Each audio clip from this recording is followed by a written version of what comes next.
The first thing people assume when your grown children stop answering their phones is that they're busy. Work runs late. Dinner with friends. A dead battery. You make excuses because that's what parents do. You fill in the silence with hope until hope slowly turns into dread. I know because I spent 72 hours convincing myself my two sons were lying unconscious in some emergency room while every call I made disappeared into voicemail. By the time I finally found them, I would have given anything to discover I had been overreacting. Instead, I learned that being ignored on purpose can hurt far more than hearing bad news. My name is Daniel Mercer. I'm 54 years old, and for nearly 3 decades I owned a commercial refrigeration company outside Columbus, Ohio. My crews kept grocery stores, hospitals, and restaurants running when their cooling systems failed. I built that business from the back of an old pickup truck with one toolbox and more determination than common sense. I never chased luxury for myself. Every extra dollar went toward making sure my family never had to experience the uncertainty I grew up with after my father disappeared before I finished middle school. I promised myself that if I ever had children, they would never question whether someone was in their corner. When my sons, Ethan and Mason, were born, that promise became the center of my life. I coached baseball even when I worked 12-hour days, stayed awake through fevers with a cool towel in my hands, paid for colleges that stretched every savings account I had, and quietly stepped in whenever adulthood became more expensive than either of them expected. I never kept score because love isn't supposed to work that way. Then one ordinary Monday afternoon, a certified envelope landed on my desk. It came from the management company of Ethan's luxury apartment in Charlotte, North Carolina. 3 years earlier, I had guaranteed the lease because he was just starting his career and didn't yet qualify on his own. The renewal paperwork needed one missing employment document before my guarantee could continue. It was the kind of issue that could be solved during a 30-second phone call. I dialed Ethan's number with my reading glasses balanced on the end of my nose, while one of my technicians explained a repair estimate across the office. Straight to voicemail. I smiled, left a casual message, and went back to work without thinking twice. The next morning, there was still no reply. I called again, then tried Mason, figuring the brothers probably had lunch together or knew each other's schedules better than I did. His phone rang until voicemail too. A tiny knot formed in my stomach. They weren't children anymore, but they had never ignored me for an entire day. By Wednesday evening, I had called both of them enough times that I stopped counting, and every terrible possibility a parent's imagination can invent began marching through my mind. My wife, Laura, kept telling me there had to be a reasonable explanation, yet I noticed she started checking her own phone every few minutes too. Neither of us admitted it out loud, but fear had quietly moved into our home and made itself comfortable. By Thursday morning, I looked at Laura across the kitchen table, pushed away a cup of untouched coffee, and said the words that changed everything. Pack a bag. We're going to Charlotte. If something's wrong with our boys, I'm not waiting another hour to find out. When our flight landed that afternoon, neither Laura nor I had spoken much beyond the practical details of picking up the rental car. Every mile toward Ethan's apartment tightened the knot in my chest. Charlotte looked exactly the way I remembered from previous visits: gleaming office towers, crowded sidewalks, and expensive high-rises reflecting the late afternoon sun. But this time, every traffic light felt like an obstacle keeping me from finding my son. I kept imagining ambulances, hospitals, police reports, anything that could explain 4 days of complete silence. Laura reached over and rested her hand on mine as I gripped the steering wheel so tightly my fingers ached. "We'll laugh about this later," she whispered, though her voice lacked conviction. "They're probably just busy." I wanted to believe her. I truly did. But when we pulled into the underground garage beneath Ethan's building, my heartbeat had become so loud I could hear it in my ears. We rode the elevator to the 18th floor in complete silence. I stood outside apartment 1806 staring at the polished wood door, suddenly terrified of what waited behind it. Then I heard music. Loud music. Laughter. Glasses clinking. Someone shouted a cheerful toast from inside, followed by applause. Relief washed over me so quickly my knees nearly weakened. Thank God, I thought. They're alive. I knocked firmly, expecting Ethan to throw the door open with an embarrassed smile and some ridiculous explanation about losing his phone. Instead, the music lowered, footsteps approached, and the door swung open just enough for my oldest son to step into the doorway holding a drink. His expression wasn't relieved. It wasn't surprised. It was irritated. "Dad?" he said flatly. "What are you doing here?" Before I could answer, Laura wrapped him in a hug. "We've been terrified," she said through trembling breaths. "We've called you for days. We thought something awful happened." Ethan gently pulled himself free, sighed dramatically, and looked over his shoulder into the apartment as though we were interrupting something important. "Nothing happened," he replied. "We just didn't answer." I frowned, certain I'd misheard him. "Didn't answer?" I repeated. "Ethan, we thought you were hurt." He folded his arms across his chest. "We saw every call. We ignored them because we're tired of you checking up on us all the time." The hallway suddenly felt smaller. Laura's face drained of color while I struggled to understand the sentence I'd just heard. Before either of us could speak, a young woman wearing an engagement ring stepped beside Ethan with an impatient smile. "You must be his parents," she said. "I'm Claire, his fiancée. Honestly, this isn't a great time. We're celebrating our engagement, and showing up unannounced is making things awkward." Engagement. My son was engaged, surrounded by friends, and his own parents had learned about it by accidentally interrupting the party. I searched Ethan's face for some hint of regret, some sign that he understood how deeply this hurt, but there was nothing except annoyance. Then my younger son, Mason, appeared behind him carrying a tray of food. The moment he saw us, he groaned. "Seriously?" he muttered. "You actually flew here because we didn't answer our phones?" I looked from one son to the other, still trying to make sense of what was happening. "Your apartment manager needed one document before I could renew the lease guarantee," I explained quietly. "When neither of you answered, we thought something terrible had happened." Mason laughed without humor. "That's exactly the problem, Dad. You always find an excuse to stay involved in everything. Maybe it's time you stopped." Standing there outside my own son's apartment, I realized the fear that had consumed me for 4 straight days had been replaced by something far heavier. Disappointment has a strange weight to it. It doesn't explode like anger. It settles quietly into your chest until breathing itself feels difficult. Laura stared at the engagement ring on Claire's hand as though she couldn't quite believe it was real. For years she had carefully stored her grandmother's heirloom ring inside a velvet box, convinced one day she would proudly pass it to the woman who married our oldest son. She had imagined family dinners, wedding planning, and welcoming another daughter into our lives. Instead, she was standing in a hallway being treated like an unwanted guest at a celebration she never knew existed. "You didn't think to tell us you were engaged?" she asked softly, her voice trembling more from heartbreak than anger. Ethan shrugged. "We wanted a stress-free day. We knew if we invited you, Dad would turn it into another lecture about finances, careers, or planning for the future." Claire nodded in agreement before adding, "We really want to build our own life without parents hovering over every decision." Mason leaned against the doorway with his arms crossed. "Honestly, we've been talking about this for months. We ignored your calls because we hoped you'd finally get the message. Stop treating us like kids." Those words landed harder than anything else they'd said.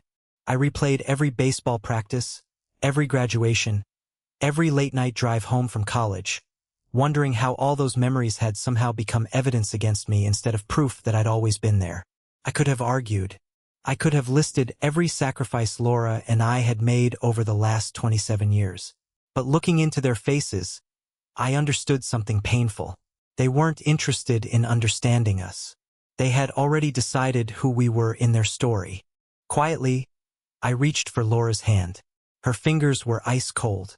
"You're right," I said, surprising even myself with how calm my voice sounded. "You're adults. If that's what you want, we'll respect it." Ethan looked relieved, almost victorious. "Thank you," he replied. "That's all we've been asking." I gave a small nod, looked at both of my sons one last time and said, "Then from this moment forward, I'll stop involving myself in your lives." Neither of them noticed the second meaning hidden inside those words. They thought I was surrendering, They smiled politely, stepped back into the apartment, and closed the door without another thought. The music started again before the latch had even fully clicked shut. Laura stood motionless in the hallway for several seconds before whispering, "Did we really deserve that?" I wrapped an arm around her shoulders and guided her toward the elevator. "No," I answered honestly, "but we can't force people to value what they've already decided to take for granted." The ride down felt longer than our flight from Ohio. Neither of us spoke until we were sitting inside the rental car. Laura wiped away tears she'd been trying unsuccessfully to hide and stared out the windshield. "I kept that ring polished for almost 15 years, she whispered. "I wanted to place it on my future daughter-in-law's hand myself." Hearing those words hurt more than every insult our sons had thrown at me. As I started the engine, something inside me became perfectly clear. They had asked for distance, independence, and a life untouched by my involvement. For the first time since becoming a father, I decided I would give them exactly what they wanted. The following morning, before the sun had fully risen over Columbus, I walked into my office, closed the door behind me, picked up the phone, and called my attorney. My attorney, Richard Lawson, answered on the second ring. He had handled my company's legal work for nearly 2 decades and knew my voice well enough to recognize when something was wrong before I ever explained it. "Daniel," he said carefully, "you sound like you've had a rough week." I didn't waste time. "I need to remove myself as guarantor on Ethan's apartment lease before the renewal deadline expires today." The line went quiet for a moment. Richard wasn't the kind of lawyer who rushed clients into emotional decisions. "Once you withdraw," he said, "the management company isn't obligated to renew his lease. If he doesn't independently qualify, they'll likely issue a notice requiring him to vacate." I looked through my office window at employees loading equipment into service trucks. People who worked hard every single day without expecting someone else to rescue them. Then I remembered my sons laughing while Laura cried in that hallway. "I understand exactly what it means," I replied. "Please file the paperwork." By early afternoon, the withdrawal had been processed. I didn't celebrate. I simply went back to work. For the first time in days, my phone sat quietly on my desk without me staring at it every 5 minutes. 3 days later, it finally rang. Ethan's name flashed across the screen. I let it ring twice before answering. "Dad," he blurted out, panic replacing the confidence he'd worn in Charlotte. "There has to be some mistake.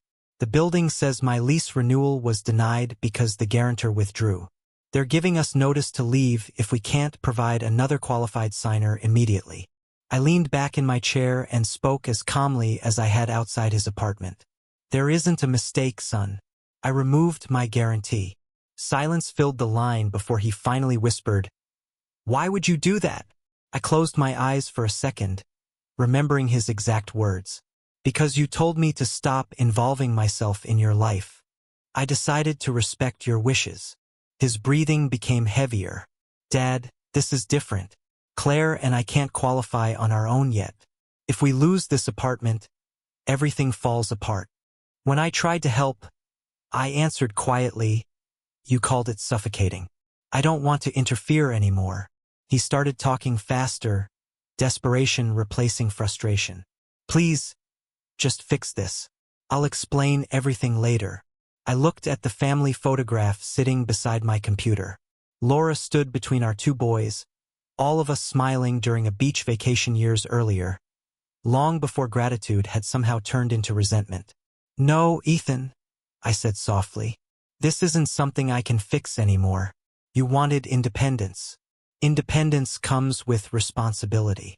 I ended the call before either of us said anything else. Over the next 2 weeks, I reviewed every financial commitment that still connected my name to theirs. I legally withdrew my business assets from a line of credit supporting Ethan's side company and informed the bank that I would no longer guarantee future obligations.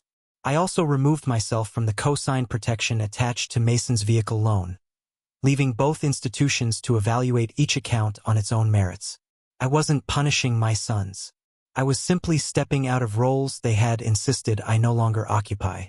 Without the invisible safety net I'd quietly provided for years, reality arrived much faster than either of them expected. Less than a month after telling me to stay out of their lives, a moving truck pulled into the driveway of our Ohio home, and both of my sons climbed out looking nothing like the confident men who had closed that apartment door in my face. The knock came just before sunset. Laura looked through the front window, recognized the rental truck parked along the curb, and quietly stepped back without saying a word. I opened the door to find Ethan and Mason standing side by side, exhausted, unshaven, and carrying the kind of expressions people wear after life has introduced them to consequences they never believed would arrive. Ethan spoke first. "Dad, can we come in?"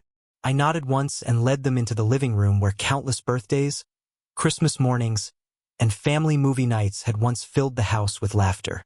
The silence now felt almost ceremonial. Neither of my sons sat down until I invited them to. Ethan rubbed his face with both hands before finally saying, "We lost the apartment.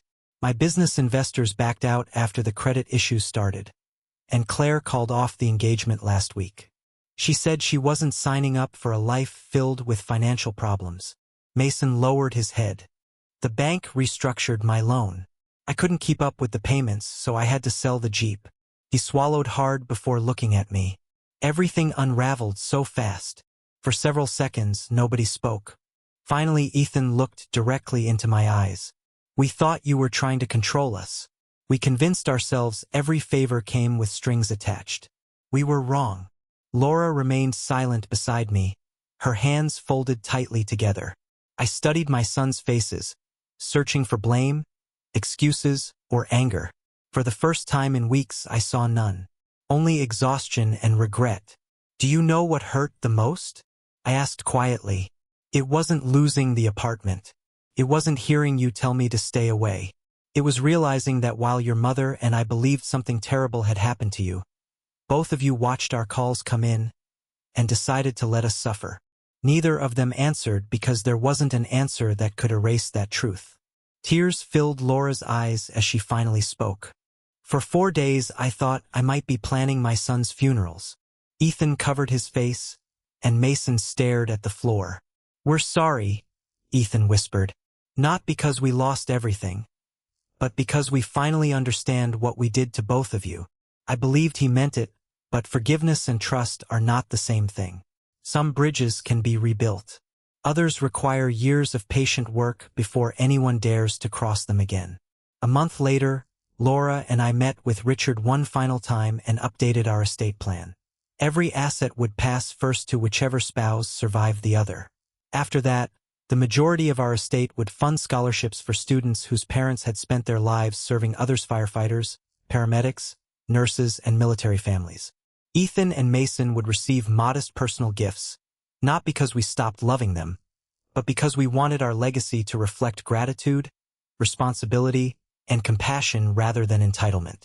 Today, our relationship with our sons is slowly healing. They call before they need something. They visit because they genuinely want to. Trust returns one honest conversation at a time. Looking back, I realize I never won anything by calling my lawyer. What I gained was clarity.